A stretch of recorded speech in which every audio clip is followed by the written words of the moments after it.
Directeurs aimés de la Centrance, un homme tranquille qui vivait dans le paisible quartier de Mirror Park. Comment James Quarters a pu passer d'un directeur jugé exemplaire au criminel sanguinaire qu'il est devenu. Reportage de Lynn Dawson. En effet, James Quarters arrive sur Los Santos en mai 2020. Il enchaîne les petits boulots et mène une vie paisible avant d'être embauché à la Centrance le 25 janvier 2021. Cependant, quelques mois plus tôt, des signaux d'alerte ont commencé à défiler sur son Twitter. Des messages venant d'un homme seul, déprimé et mélancolique. Suite au départ de M. Duval, il est nommé responsable de la Centrance en avril dernier. Responsabilité qui aurait probablement pesé lourd sur la santé mentale déjà fragile de celui-ci. Fragilité à laquelle se rajoute le décès d'une proche. Décès qui, selon une source qui travaille au Ardor Medical Center, aurait poussé M. Quarter à faire une tentative de suicide au courant du mois de mai.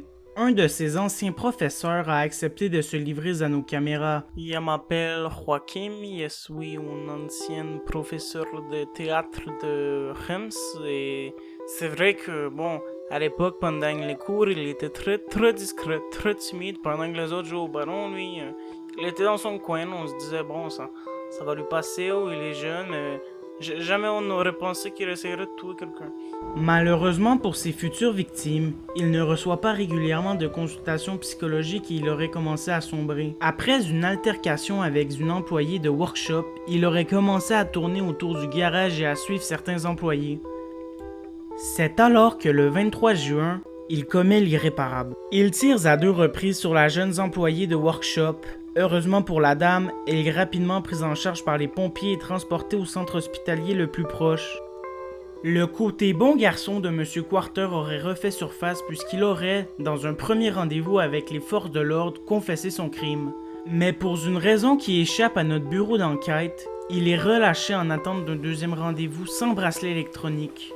Le 28 juin, au lieu de se présenter à son rendez-vous, M. Quarter souhaite plutôt s'adresser à nos caméras. Des paroles qui peuvent donner froid dans le dos.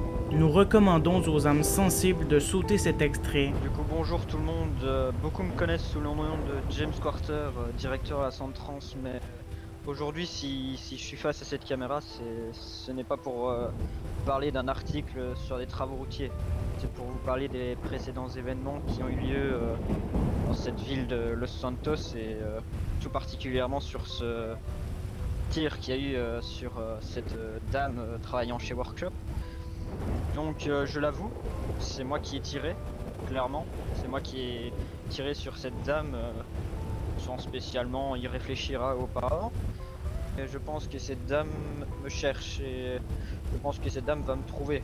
Étant donné que suite à ce qui s'est passé, je vais avoir beaucoup de problèmes. Donc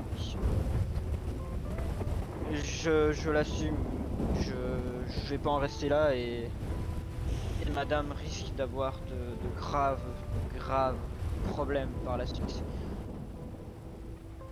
Désir de vengeance et cavale bien courte puisque seulement une petite heure après avoir été déclaré officiellement fugitif et après s'être procuré un bon stock d'armes, M. Quarter est intercepté par des policiers. Une fusillade éclate alors au niveau de Paleto Bay, fusillade dans laquelle M. Quarter est perdant puisque transporté au Medical Center de Pillbox Hill où il est actuellement entre la vie et la mort. Chambre sous haute sécurité, sa cavale en aurait surpris plus d'un. Notre équipe a pu rejoindre Mme Peterson qui était alors en déplacement au moment des faits. L'affaire Quarter soulève évidemment l'indignation et je veux témoigner aussi de ma profonde déception à l'égard de M. Quarter qui s'est donné tant de mal pour améliorer le service et redorer son image. Et au final, on ne va retenir de cet homme que cet événement. J'ai dû prendre des mesures strictes dans l'intérêt de la Centrance d'abord, mais aussi par impératif moral. Et dans ce contexte, ma priorité va tout naturellement au service et à la clarification de la position gouvernementale sur cette affaire. En ce qui concerne l'affaire en tant que telle, je ne vais ni me faire procureur ni me faire juge. La justice suivra son cours et je m'en remets à elle pour faire toute la lumière sur cette affaire. La Centrance n'a pas souhaité communiquer avec nos équipes. On peut tout de même en déduire que l'équipe reste motivée et prête à ouvrir une nouvelle page de son histoire. C'était un reportage de Lynn Dawson.